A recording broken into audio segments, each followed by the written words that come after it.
And you know, this is happening just outside of an ICE facility with hundreds of Portland residents living in apartments right across the street, and Portland police will not engage out of some fear that it will be perceived as helping ICE in violation of the sanctuary law.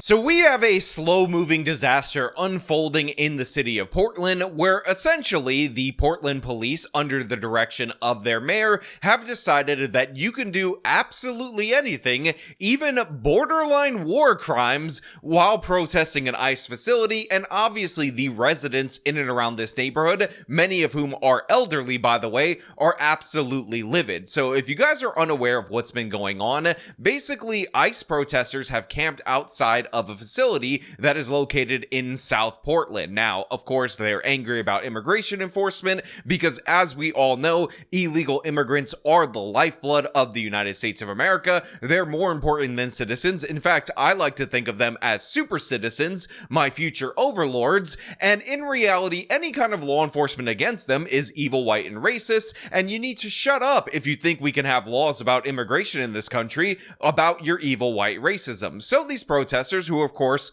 are AntiFA radicals, have decided that they're going to deploy basically sound weapons and blast all kinds of crazy sounds in order to, you know, annoy the crap out of these ICE enforcement officers in this particular facility. And despite the fact that this is clearly and obviously illegal, like you can't do this, in fact, left-wing cities are notorious for enforcing sound ordinances. Try to throw a party in your backyard that gets a little bit too loud and see how fast the police show up. The police have not made an arrest since June 18th in relation to the protests. Now, of course, I opened this with a clip from a Fox News segment where you saw a large woman very angry about this, screaming at these protesters. And basically, this is all that they can do because law enforcement is refusing to engage with these ICE protesters. They're refusing to intervene because any kind of enforcement of laws that have nothing to do with immigration are perceived as violating Portland's sanctuary city laws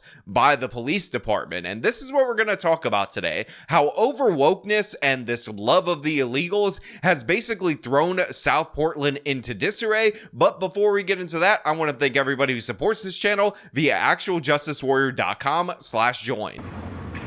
And what makes this even more frustrating for residents is that Portland police won't respond to noise complaints or even when assaults are witnessed. Calling about the protesters. They cornered 2 women out here. They need help. They cornered them. Please send the cops. Portland police have not made a single arrest since June 18th, despite a number of assaults. A protester hit one resident with a megaphone, then a fist. Despite the injuries, no arrest. So I'll link this Fox News segment in the description of this video, and in this segment, you can actually see the woman who is accused of assaulting one of the residents in the area punch this guy in the face on video, and yet there have been no arrests. And of course, the neighbors are incredibly frustrated because they are basically being kept up, tortured, being sleep deprived by these Antifa radicals. They go down in order to confront them because after calling the police refuse to show up. And this is the kind of disaster that will eventually spiral out of control, where somebody wants to take some kind of action. And of course, the left-wing media will label this some kind of right-wing extremism. However, when you actually listen to these people in their interviews, what you find out is that they're probably just as woke as the protesters. They just don't like the idea that they're not able to sleep because their apartment happens to be located in and around an ICE facility. Which, by the way, I want to address this because there's this little game that a lot of left-wingers like to play where you say Portland is lawless, you point to this situation right here, you show the videos, you highlight what's going on, you show that the mayor is basically fighting a lawsuit that is just saying, hey, can you send the police to enforce the laws that are on the books? What are you doing? And they'll respond to you by saying, well, actually, Portland isn't lawless because this completely other section of Portland where the rioting rioting and the protesting isn't going on is actually not having any of the problems in this area where the police are refusing to enforce the law. They did this back in the Black Lives Matter riots, if you guys will recall, where they said, oh, well, you can't call Portland lawless because people are attacking a courthouse and a riot was declared for 100 nights in a row in the city of Portland because there's all these other places throughout the city where rioting isn't happening, and therefore you're just kind of being biased because you're pointing to the problem. You're saying you should address the problem when this area over here that's miles away, there's no problems there, and you're not highlighting the non-problem. It is one of the dumbest, most ridiculous arguments humanly possible, but make no mistake about it, if you scroll through social media, you will see a bunch of residents that don't have to deal with this kind of stuff saying that there's no issue and the evil orange man just exaggerating. Fox News reporting on what's going on in the area where things are going on, very much an exaggeration. And by the way, we also saw this in the city of Los Angeles. Again, people said, oh, well, the rioting is only in this one area, but Trump is saying Los Angeles is lawless because they're allowing these rioters to riot, thus being the lawlessness, but that's not all of Los Angeles. There isn't a riot happening in all of the city of Portland all the time at every moment of every second. So can you really say that this is a lawless situation when we catch people assaulting residents, some of them being senior citizens, on video, and Portland hasn't made an arrest since June 18th? Can you really say that? Yes, we can. 100%. I'm saying it. It's lawless. One resident sued the city to force cops to enforce the laws, and this was uncovered during discovery. One officer telling another on the police radio, quote, if it were not ICE, we could assist directly. This is a full-on abdication of police duty in a 4-block radius that impacts some of the most vulnerable Oregonians that we have. Now they've said, meh, we're just going to let violent rioters do this for 80 straight nights, and we don't care. Now look, I mentioned that lawsuit right there, and what we ultimately end up figuring out is that internal messages and communications from the Portland police indicate that they can't enforce the law here because that is considered a violation of the sanctuary city policies, which, by the way, is so maddeningly stupid, so ridiculous, so absurd, that it's really baffling that this is happening in an American city. But then you remember it's Portland, you remember what went down during the Black Lives Matter riots, and it all starts to make sense. It all starts to sound not reasonable, that's the wrong word for it, but very likely to be a thing that had happened right there. Because if you have sanctuary cities so woke that basically defer to the illegal alien so much that you can't help ICE, which, by the way, this wouldn't even be necessarily only helping ICE,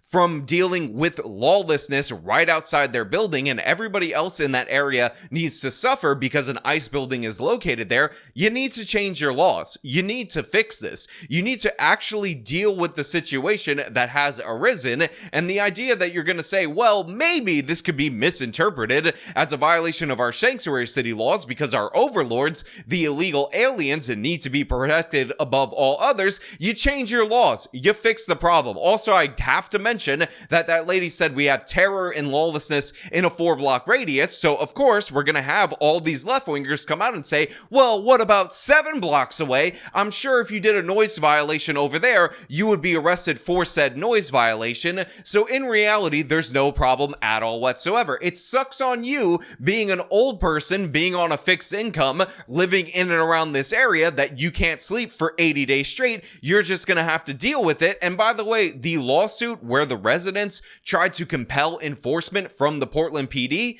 they ended up losing it. The judge in that area said, honestly, it's not really a Portland PD issue, and even though we have in discovery the real reason why they're not enforcing the law, they played this game where they essentially said that law enforcement activities related to noise complaints are no longer under the police umbrella. They booted it over to another agency, so when the local news confronts the other agency, guess what happens? They said, oh, that's not under us, that's under law enforcement. The city kept their response to the ruling brief, saying, quote, the city is grateful for the court's thoughtful consideration of this matter. Now, the entity who does handle the noise is the Ombudsman Office. They're a part of the Portland City Auditor. They told us when a South Waterfront neighbor asked them to investigate the potential for noise violations, they essentially said it's also out of their jurisdiction. So basically, Portland, absolute disaster in every possible way, and these elderly people who are already sleep deprived end up getting the runaround. How is it out there tonight in terms of the noise? Well, Liz, we actually saw about 30 people when we rolled by earlier this evening, and things are pretty quiet for the most part, other than the occasional honking and yelling like what you just described. But a lot of neighbors are used to something a lot different. A lot of flashbangs, pepper balls being sprayed from ICE agents onto protesters, and then fireworks being thrown at the ICE agents. So while it looks a little bit different tonight, some neighbors say they're fed up with everything going on.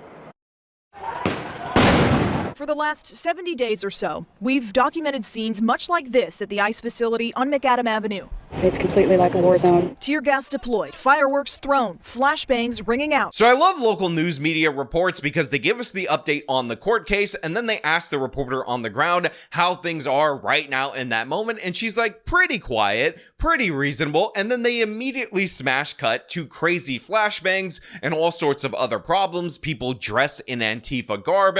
And of course, these individuals are acting out in absurdly criminal ways. But I guess in comparison to what's allowed to go on in Portland on the regular, right now at this moment, at this very split second, nothing that extreme is happening. But again, this is what the residents have to deal with when there actually is engagement from law enforcement. Flashbangs, screaming, all sorts of chaos. When there's no engagement, you get the sound being blasted, and then the neighbors come down in order to confront them, and then they get beaten up. They get punched in the face, hit over the head with megaphones. And again, I want to remind you guys, in case you're curious, there have been no arrests since June 18th. Essentially, you could do absolutely anything here, because if we arrest you for assaulting an elderly person within 4 blocks of an ICE facility, that's kind of like helping ICE if you really think about it. That's kind of aiding and abetting legitimate federal law enforcement functions, and we can't have that in the city of Portland. I mean, this is Antifa town. We need to let people riot for 80 days straight. Hell, it was declared a riot in the Black Lives Matter riots for 100 days straight, so this is kind of getting off easy if you truly understand what we're talking about here.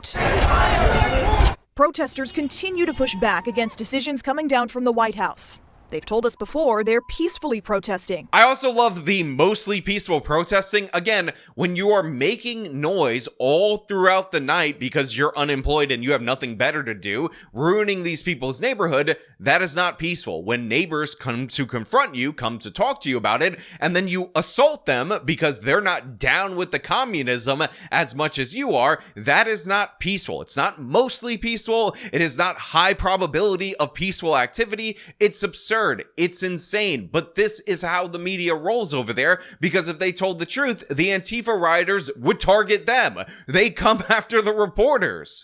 They've told us before they're peacefully protesting. You know, for the most part, I agree with what they're after.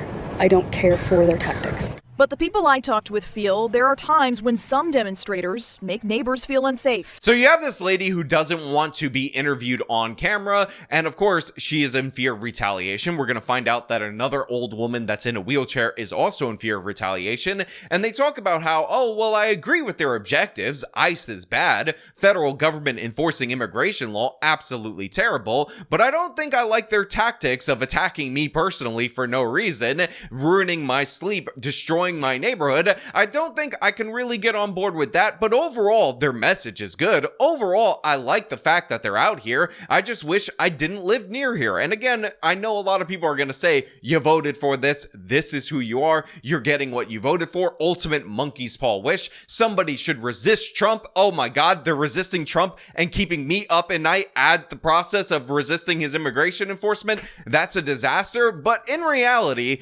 yeah, this is a little too crazy. And I know, again, there might not be sympathy for a lot of these individuals, but remember, they're saying the line, they're saying the thing. A lot of these people are intimidated, and in reality, maybe this could lead to some kind of voting change in the city of Portland. Now, of course, they could vote for an Antifa mayor, thinking the current mayor isn't woke enough. This almost happened during the Black Lives Matter riots, but I also feel really bad for the seniors in this area who probably are not as left-leaning because now they don't feel safe in and around their own neighborhood. Some of the people living nearby won't share their names or show their faces because they're afraid of retaliation. I've never had to carry any kind of personal protection, but now I carry a stun gun and I carry bear mace, and I fear for my life. They say ever since a judge recently ruled in favor of the city, saying Portland police has nothing to do with the noise complaints at the ICE facility, things have only gotten worse on the South Waterfront. You can't even walk around the block without being cussed out by the protesters down there, or they ask for your ID and want you to take your mask off so they can make sure you're not police or that you're not a media personnel. They are fearless. So I just want to point out for everybody out there in the audience that the left-wing media will tell you AntiFA, that just means anti-fascist. You are against Antifa, that must mean you're a pro-fascist, when in reality, what they're doing is quite literally fascist nonsense. Again, this old lady in a wheelchair is describing a scenario where she can't roll around her own neighborhood without these Antifa thugs that are dressed all in black demanding that she remove her mask, which, by the way, you shouldn't be wearing. It is current year 2025. We are over the mask thing. Let us get an update to you, lady,